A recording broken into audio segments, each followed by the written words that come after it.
I've seen a brand that was contemporary women's wear brand that was getting between a 15 and 20x return on ad spend. And we start throttling up spend and they go from a 15x to a 13x. And there is this disappointment that manifests, right? And it's this bizarre kind of anchoring effect. Meanwhile, you just want to have a very candid conversation that this is not normal. You are printing money and you should do this, for as long as you can to as great of an extent as you can. Hi, I'm Alex Orley, and this is Hard Margins, your weekly e-commerce brief brought to you by RetentionX.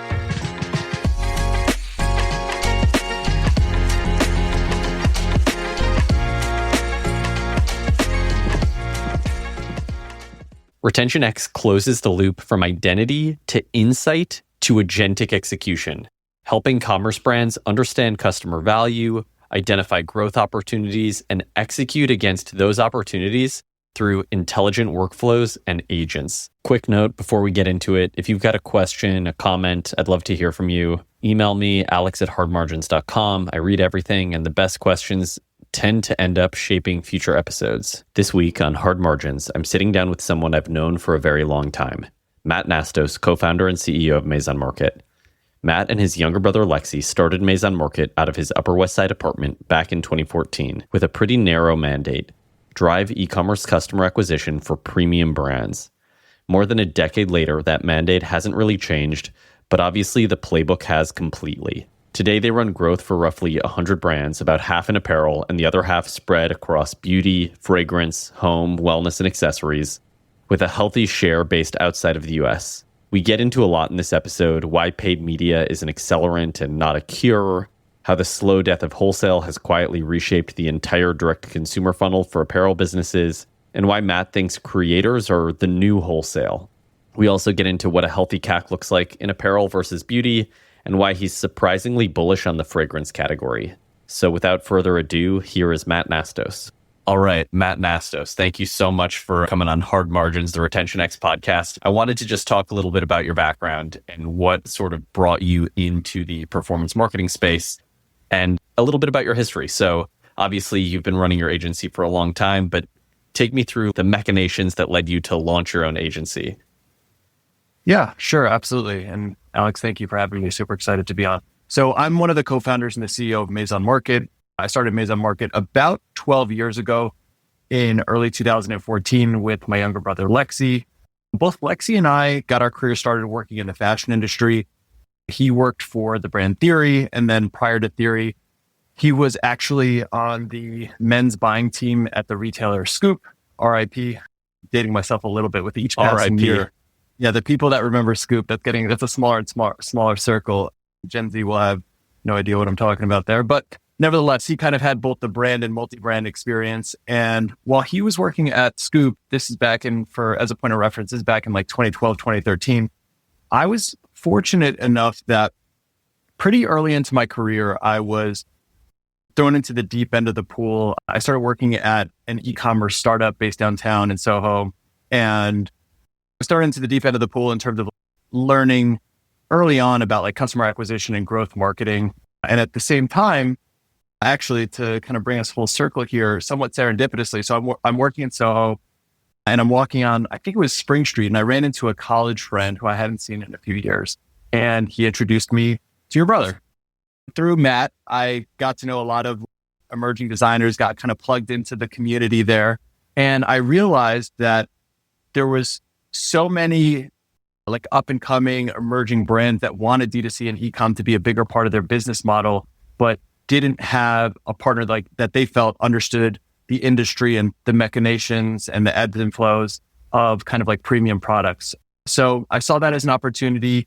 Lexi was not too happy at Scoop, and I gave him my older brother pitch to leave his job. And we started Maison Market, kind of humble beginnings out of my apartment on the Upper West Side, as a company that was going to be focused pretty much exclusively on e-commerce customer acquisition for premium brands. And that's been our mandate for the past 12 years. And it actually stayed quite consistent. What we do and how we do it has changed, but that's the origin story, if you will. You know, it's funny that you mentioned my brother. I haven't gone deep on my personal background on the podcast yet. Maybe that is something that I will do at some point in the future. You and I have known each other for a very long time, and you're one of the first people that really sort of opened my eyes to the opportunities in e-commerce and really in performance marketing. But I'm curious, so Maison Market launched in 2011, 2012. Today, you've got about 100 businesses on the platform. Tell me about the makeup of those businesses. What does Maison Market really specialize in today? Yeah, absolutely. So virtually 100% of the brands that we're working with today are coming to us with a very distinct and specific objective, which is to drive retail and e-commerce customer acquisition. And not only that, like there's a pretty interesting split in terms of like new customer acquisition versus retention and retargeting, which I'm sure we'll get into at some point. But just like high level to give you a sense of the composition of the types of brands and businesses that we're working with, just to use round numbers. The last I tallied it up, we do have about 100 clients on our roster.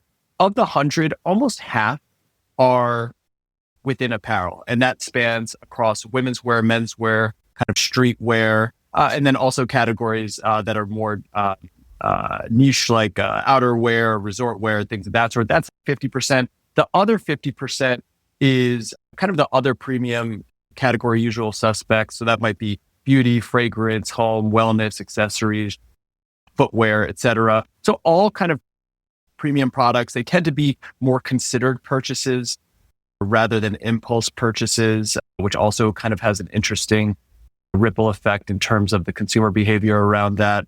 Another thing that's worth noting is amongst our clients, about between a quarter and a third of them are actually based outside of the United States. So we have a pretty healthy international clientele. Usually they're coming to Maison Market because North America represents like a growth opportunity for them and will be kind of their boots on the ground growth partner in the United States.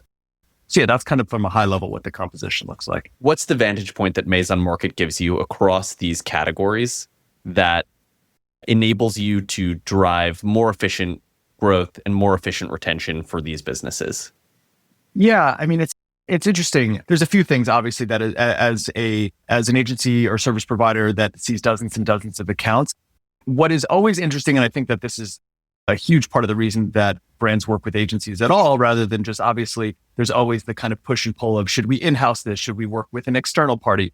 Of course, there is the vantage point of understanding when there is, for example, a slowdown or people or a brand is having a soft month. Everybody wants to know the age-old question of, is this just us or is everybody seeing softness? Does this go beyond us? So like, for example, exactly, is it me? And the most acute example that comes to mind was like in Q1 of 2025, when the president announced all of these incoming tariffs.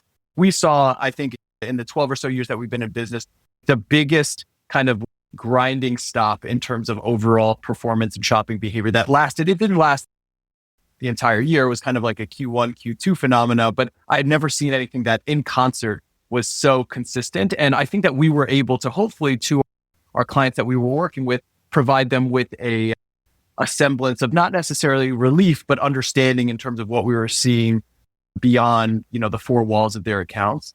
The other thing that I would say, and this is really critical, perhaps more critical, and it's kind of the other side of the same coin, which is when we see a brand that really achieves true product market fit and kind of catches lightning in a bottle when it comes to customer acquisition, we have to be the ones that are there to really reinforce to them to push their advantage and to actually push for growth. Because we've seen this, we've been fortunate enough to go on that roller coaster where sometimes, whether it's merchandise, whether it's pricing, brands come together and it's like this complicated art and science, but we have to be the ones that are there to say, hey, this doesn't necessarily last forever. Now you're in a moment to actually push for growth. And assuming that they have obviously the inventory or merchandise to be able to kind of wrap their arms around it, we have to be the ones to help kind of shepherd them through that and understand, hey, you have this astronomical return on ad spend or media efficiency ratio or whatever. Not all brands are achieving at this level of efficiency. Now is the time to go for it.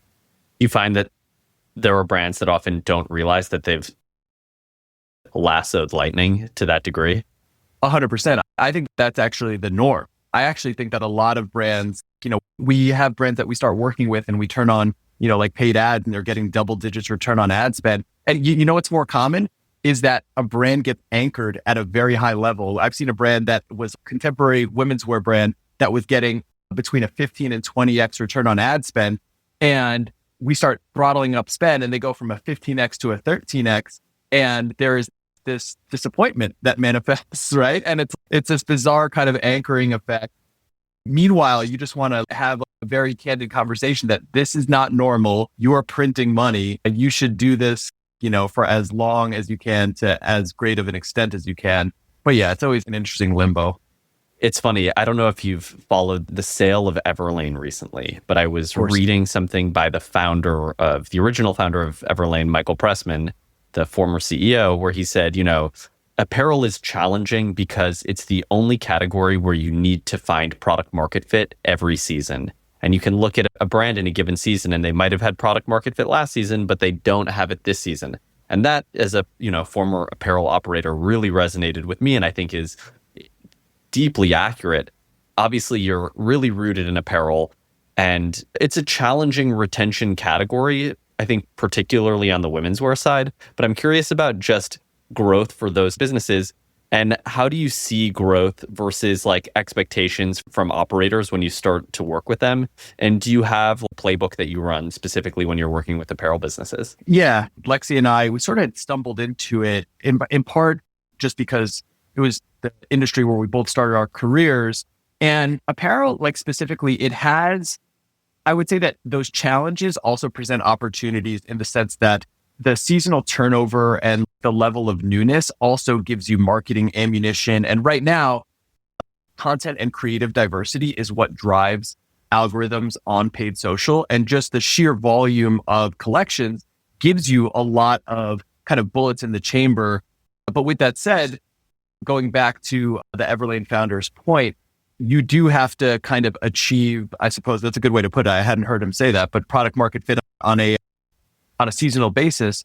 With that said, the brands that we're working with in apparel that are performing exceptionally well, they do have some common traits. Now, not everyone will fit into this mold, but with that said, the brands that can find true MVP styles that they can then go out horizontally and keep season after season in an evergreen way and introduce new fabrications and new variation, like having that as an anchor and as a ballast, I think it's tough when you're starting from scratch every single season without that. The other thing that comes to mind, and it's interesting, I believe that gentleman, the founder of Everlane, he's launching a new apparel brand I saw, and I signed up. He has a landing page up. Yeah. So he's getting back into the arena. Yeah. So I'll be curious to see, what he comes back to the market with. But point in case, we have seen that one of the secret weapons that a lot of the brands that we're working with that are performing at a high level today, one of those commonalities is really leaning into kind of a founder-led story. Like having, I'm kind of like ruminating on, and I've been thinking deeply about like founder content engines and how a lot of, and this goes well beyond apparel, it goes well beyond retail, how I see this kind of like compression around how like brands today are just becoming inextricable from their founders, right? So I think about I did this the other day where I was looking at, I don't know, the top 20 companies in the world by market cap. And like of the top 20 companies, I think most people, if you went up and down the list,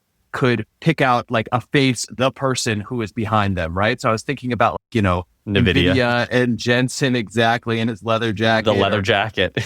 The famous leather jacket, or, OpenAI and Dario and Anthropic, like how all of these people have, a figurehead that is inextricable from the brand. Well, what's interesting is like that's happening at that top of the market. Well, for a lot of the brands that we're working with, the brands that are performing best have some version of like founder as creator, and like founder content has become like such a key part of the acquisition engine that we're running for our clients. Now, not every founder is comfortable leaning into that. I've thought about like my own kind of existence as an executive, and like I am certainly not a creator. I'm more of a behind the scenes person, but certainly when it comes to like retail and consumer facing, like that's also been a secret weapon that a lot of our clients have been leaning into. Well, it sounds like you just need a leather jacket. Exactly. That's all it takes. I think you can see it in all aspects of the market, whether it's SaaS or technology, rocket ships. whatever you're talking about. There is a face to the name. Yeah. And I think that, as we all get more and more inundated with AI slop, I also just think that, humans and people and faces and relationships like that is what is becoming increasingly scarce. Right. So like, I do think that there's like an underlying reason for that. And I don't see that going anywhere anytime soon. So just like pulling this thread a little bit further, from 2012 to 2019, I think that was probably like a specific era of e-commerce. You could call it like the Casper era or like DTC 1.0. And I think if I was to be tasked with, articulating a history of e-commerce, I would say that like 2020, just 2020, maybe 2020 to 2022 was DTC 2.0. That was a much shorter window. And then post 2022, we're in this sort of 3.0 era. I'm curious, like, how has the playbook for scaling a business evolved from not just the early days, but also from this like more 2.0 era? And what's your point of view on this 1.0, 2.0, 3.0 in terms of DTC operations? Yeah, I do I also like to think about these things in terms of like chapters, although, when my head goes back to it, I actually like kind of the model that I think exists in my head is more so BC AD, and it's like before COVID, after COVID is like the way that I think is the model that largely exists within my head. Although of course I could probably come up with some chapters, but COVID just like front loaded so much growth, but also accelerated a lot of trends that have had a lot of lasting impact. So I could provide a little bit of color on that. So for some context, the vast majority of the brands that we're working with are not necessarily ones that have institutional capital. These are not like VC darlings. These are businesses that were either grown and bootstrapped through the founder's own capital, or more commonly, a lot of our clients had grown through traditional wholesale channels by selling to Barney's and to Bergdorf Goodman and to Saks Neiman Marcus, et cetera. However, COVID had such an interesting impact in that, first of all, with everything shutting down, wholesale had largely been in decline for years. This was not anything that was new, but COVID obviously accelerated that with physical stores closing down and whatnot. What I did not fully appreciate at the time was that there was kind of like a trifecta of three influences that wholesale was having on direct to consumer. First of all, a lot of our clients were relying on wholesale to drive like really critical unit economics, right? Where with their factories and producers and like hitting minimums and being able to just have like reasonable cost of goods, like wholesale was like underpinning or underwriting a lot of that. In addition to that, what I certainly didn't understand at the time was that wholesale was providing crucial cash flow that was then being taken and put into paid media campaigns, right? So like I didn't realize that a check from Saks Fifth Avenue was, hitting the bank account and then largely being funneled to Meta, and we were the ones managing that. I didn't realize that there was this through line between wholesale and performance and direct to consumer. And then the most critical part that I think will start to come back around to your question is wholesale was providing a huge amount of effectively free brand awareness, which has it's, in somewhat of an accelerated pattern, eroded over the past 5-6 years. Now, what that's done is for brands that want to have robust e-commerce and direct to consumer, there's now this gap where a brand has to say, hey, we used to just get a lot of eyeballs on our product or on our merchandise because we were in, on the floor, on the shop floor. Exactly, on the shop floor. And that has largely just evaporated. Now, of course, you can go to Meta and you can buy that awareness, but it's the difference between Saks being positive cash flow awareness versus now the cash flow is going out the other way to pay Meta for it. So what that's done is it forced brands to become a lot more creative in terms of how they populate the top of the funnel. And perhaps the most effective lever, cost-effective lever, most efficient lever that we've seen really develop over the past 2 years is brands working with a wide or high volume of nano and micro creators and like just getting much more aggressive with product seeding. And that even ties back into what we were just talking about with the validity and authenticity that you get with people and with humans. So that's been one of the major shifts that we've seen over the past few years. In my experience, that's everything that you just said is certainly true. And I think the other piece that probably is relevant as well is just the idea that wholesale was actually really dictating the development calendar and the development cadence of these businesses, and also the promo cadence, right? If you look at Nordstrom's anniversary sale, Nordstrom private sale, like that created a sale cadence that almost every apparel brand, I think, abides to today if you have any wholesale exposure.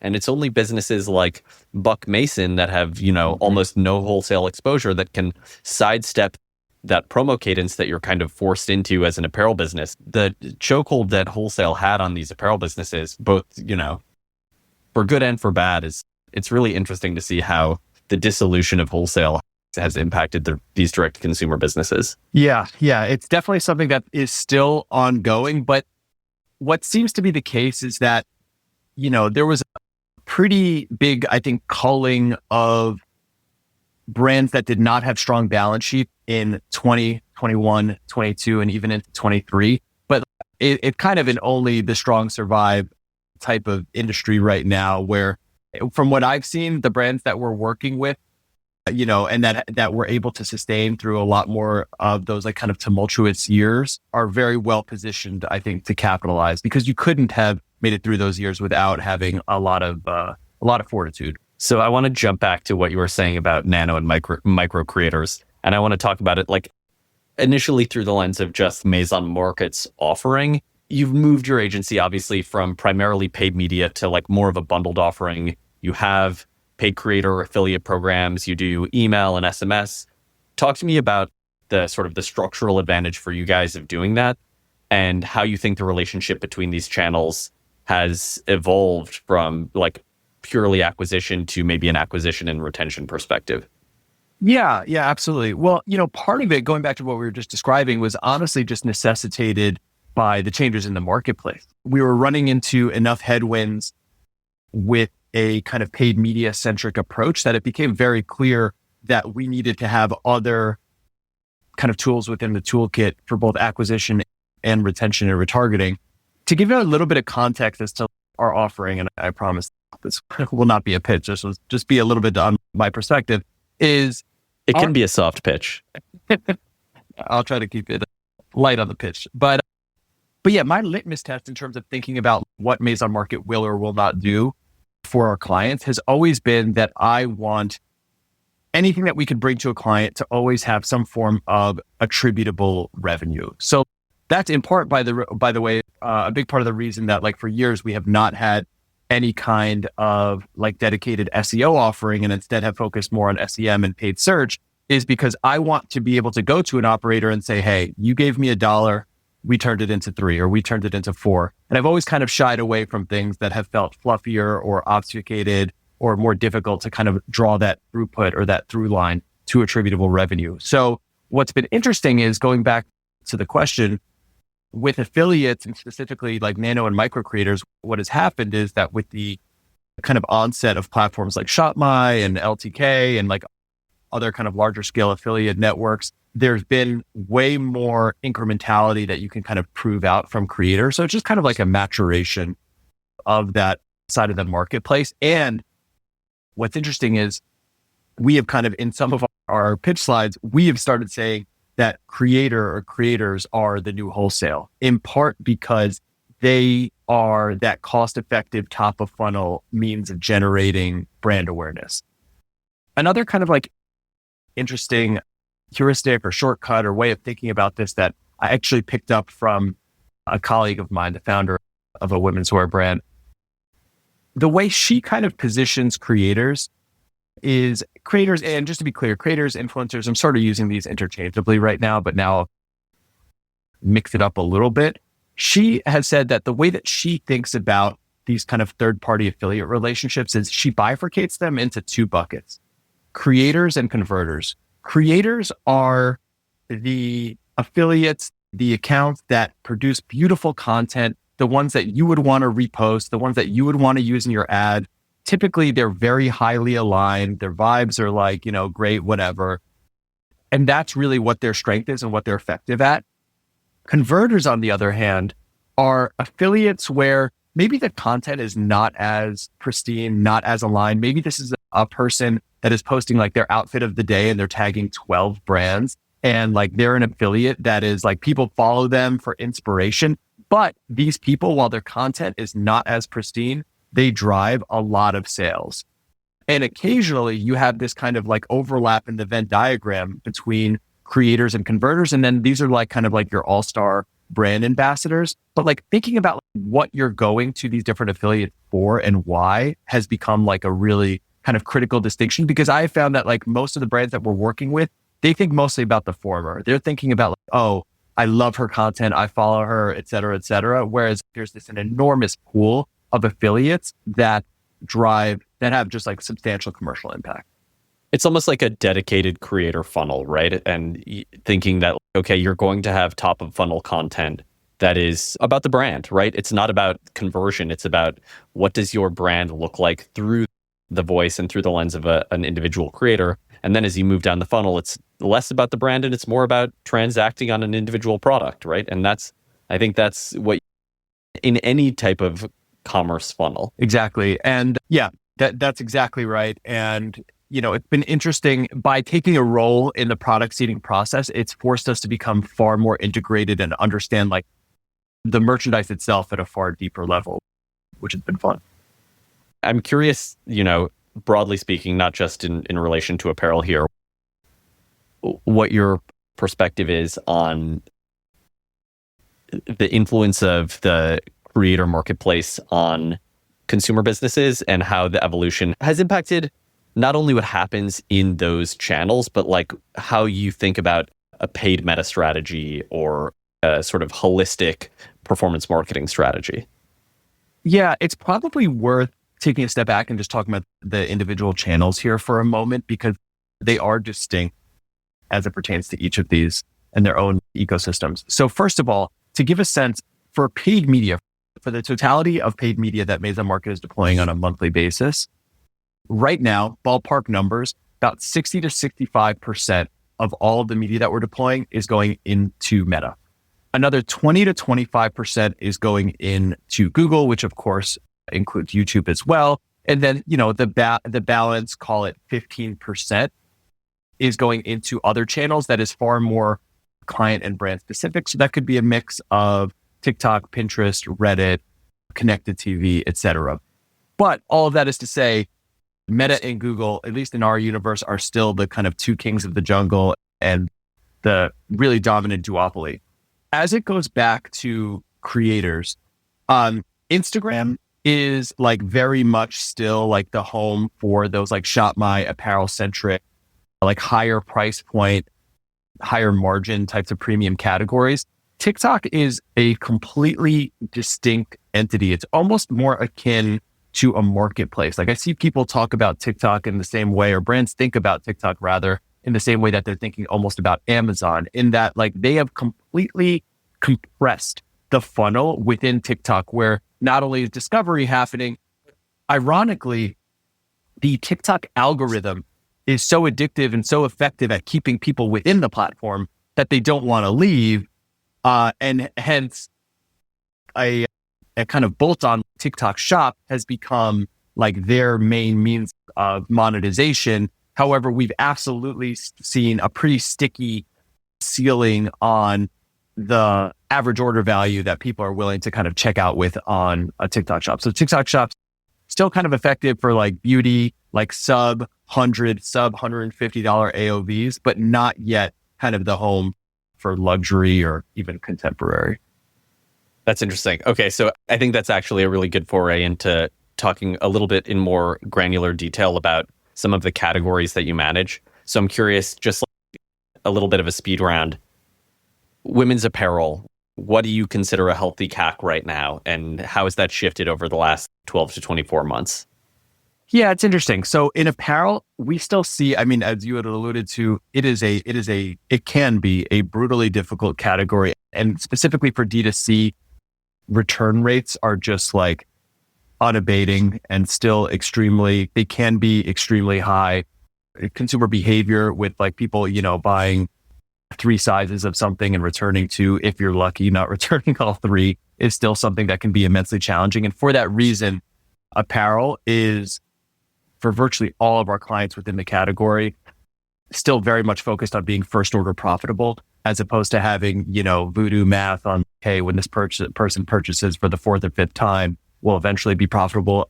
Whereas in other categories, that's obviously flipped and quite different. So to answer the question, usually instead of doing necessarily like a CAC to LTV ratio, we'll sometimes simplify that and say, hey, let's just do a CAC to AOV ratio, hence trying to be first order profitable. Not like, I would say most of our clients would be pleased and be sustainable at, call it like a 4-to-1. So if it's a contemporary brand, AOV is $400. If they could be spending $100 or less on a new customer, that would have them in a pretty healthy position. Yeah, but you have to have a pretty healthy contribution margin then to be spending even $100 on a $400 AOV. Yeah, hence most of our clients, are hoping for, a repeat purchase like we see for a lot of our clients. Actually, Retention X being one of the key sources for this, like looking at kind of the time delay or time to gap to that second purchase. The nice thing with apparel, going back to what we were talking about earlier, is we've seen for a lot of our women's wear clients specifically, that second purchase tends to happen between like the 90 and 100, 110 day mark, which is not surprising, right? That's the turnover of the seasons and whatnot. Yeah. So that's where apparel as a category gets its like another bite at the apple. I mean, I'll also take the opportunity to just say, we've gone pretty deep in some of our previous newsletter and podcast episodes on how you should treat chronic returners. And in apparel, I think it's probably more important than in any other category that you find a way to exclude those customers from a lot of whether it's your promo behavior or things that are already kind of dilutive to your contribution margin, because the chronic returners will just destroy you. Yeah, it is a real and severe pain point. So even just like moving the needle, a percentage point or two in the right direction could be hugely impactful. Okay, so now jumping over to beauty, obviously like a highly competitive category at the paid level. What do you see in terms of brands that are winning versus ones that are getting squeezed? Yeah, it's interesting. So for beauty and wellness and skincare, generally speaking, what we've seen is that I think a lot of the brands that initially come to us are probably leaning a little bit too heavily, and it obviously depends on the brand and the product specifically, but a little too heavily thinking that the efficacy of their products is going to do all the heavy lifting and work to kind of get their foot in the door with first-time customers. And obviously beauty, the margins tend to be great. And if it's high quality product, like the repeat purchase behavior is way more normalized and way more consistent. But getting that first purchase can be so exceptionally difficult that I think it's just absolutely mandatory that, brands in the category have some kind of unfair advantage, whether that's like a founder that has a community or something that is a little bit more than just like, hey, you get 115% more moisture throughout the course of the day. Like that type of advertising, unfortunately, I don't know, perhaps it's more legacy, but doesn't seem to be super effective. Your skin looks great, by the way. It looks like you're getting 115% more moisture throughout the day. Thank you. I'm an affiliate for an unnamed brand. Okay. Last question before we jump into the lightning round. What's the one category you're most bullish on, and what's making you feel that way?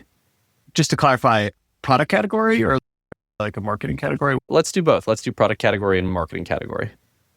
Yeah. Well, I guess they kind of converge at some point. One, and this is actually a little bit surprising, but one kind of subcategory that we've had so much success within that I also just think is a fun category is we've worked with a lot of independent fragrance brands. And it's funny, I don't know how surprising or counterintuitive that might be because it's such a sensory. Highly. Yeah. It's can't smell it. Exactly. You would think that it's actually impossible to buy online. And yet we've seen so many independent fragrance brands do very well. And actually this ties into the second piece, which is in terms of like marketing tactics, we were talking about creators and product seeding. Well, one nice thing about fragrances, first of all, they have because it is sensory and you can't smell, online or through your phone, there's a really robust fragrance creator community of people that kind of live to kind of talk about new fragrances and whatnot. But that aside, you can also be super generous with samples and with product seeding, and you can just get the product out there in a way that's much more cost prohibitive for other categories. And we've just seen a lot of brands that are able to kind of tap into these channels effectively. Yeah, that is really interesting and really somewhat counterintuitive. I wouldn't expect that. For sure. Let's jump into the lightning round. All right. What is the most overrated metric in e-commerce, according to Maison Market? That is a very lightning rod question. Obviously, your mind, or rather my mind, immediately goes to return on ad spend is probably the most maligned metric, but it's not one that I think we're going to get rid of anytime soon. So I would be hesitant to cast that one aside, but I do think that it's one that should be like augmented and rounded out. I understand what I've come to appreciate over the years is that brands like the simplicity of a North Star metric. I could go to them and say, hey, forget about return on ad spend. Let's focus on these 5 numbers over here. They're much more important, but there's something about the simplicity of it that's just been impossible to get rid of. It's probably the most perhaps overrated, but in its simplicity, maybe there's some beauty there, I guess. Yeah, it's like the onus is on you to educate the idea of ROAS being a front door, but like you actually have to follow the consequential or the chronological journey of a customer once they come in and convert. Exactly. And like also just thinking about whether, I mean, it's kind of like the age-old thing that like, is your ROAS and is your revenue incremental? Like incrementality is really the name of the game. It takes a little bit more nuance to have that conversation. But for example, if you're working with a partner that's spending your entire budget on retargeting and you have this very glossy high ROAS number, but it's all people that were going to purchase from you anyway, that's where I think brands get spun around a little bit. But brands are also like just far more educated about this than I think they were in the past, which makes it just easier conversation to have. Okay, so I know that you guys do like a pretty robust amount of sort of auditing in terms of what else is happening in the market. I'm curious, who do you look at in the marketplace today, any category that you think is running the best growth playbook for that category? Interesting. That one I might have to think about a little bit in that I don't necessarily, we're very much as an agency, very much kind of heads down focused on running our own race. So it's not as though there's necessarily other brands out there that I think to that, oh man, I want to crib from, because for years, it's interesting, right? For years, I think I always used to look over towards those pure play D2C brands. Oh, what is AG1 doing or brands of that? Because, you know, these are highly financed, seemingly highly sophisticated kind of operators, but that's kind of distilled down now where I don't know that there's necessarily any brands that I am exclusively looking towards. I do think, not to kind of beat a dead horse, I do think that any brand that has a kind of eponymous founder that is leaning very heavily into that as an advantage where it feels authentic. I'll try to think of an example, but that's usually where my head goes because I know just from our own clientele, that is such like a silver bullet and a playbook that just works so consistently. I think what we're trying to figure out is how do we enable all of our clients to figure out how to lean into that in a way that works for, you know, their leaders, for their founders. So conversely, if a brand comes to you and says, our paid isn't working, and I imagine this is happening in like an RFP process, what's the first thing you look at when you're getting RFP'd for a new brand who is coming to you because their growth is stalled or their acquisition is not working? One of the things that I always like to look towards and unpack is, does the brand have organic traction? What are their non-paid channels doing?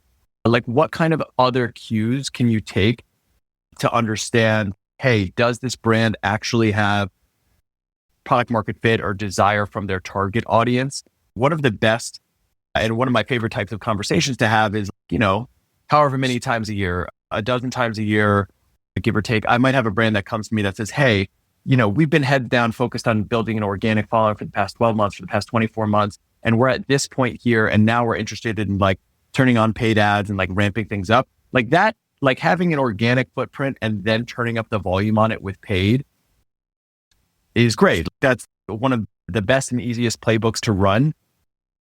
Whereas like occasionally, if a brand comes to us and they're saying, oh, their paid isn't working, then, take a peek under the hood and it's, well, nothing is working. I don't know that you actually have something that like paid is like an outstanding accelerant.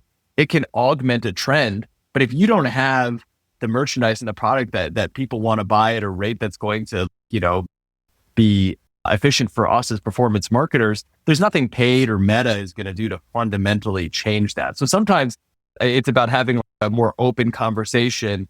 And what I'll tell those brands in, the gentlest terms possible is like, hey, I'll give them like a goal to get towards, like maybe it's a revenue number or a conversion rate. And I'll say, hey, once you're back at this territory or at this territory, let's pick up the conversation. And then, we can talk about leveraging these paid channels. But I think a lot of operators think that, oh, everybody's doing it, I have to be doing it, but they kind of underlook some more fundamental realities. Awesome. Matt, this is really insightful.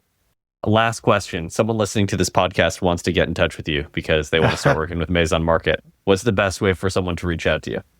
Yeah, best way to reach out, just go to maisonmarket.com. We have a contact page there. I keep a close eye on it, or you can just send an email to info@maisonmarket.com and we'll get back to you. Awesome. Matt, thanks so much for coming on Hard Margins. Really great to talk to you. Great to see you, as Likewise. always.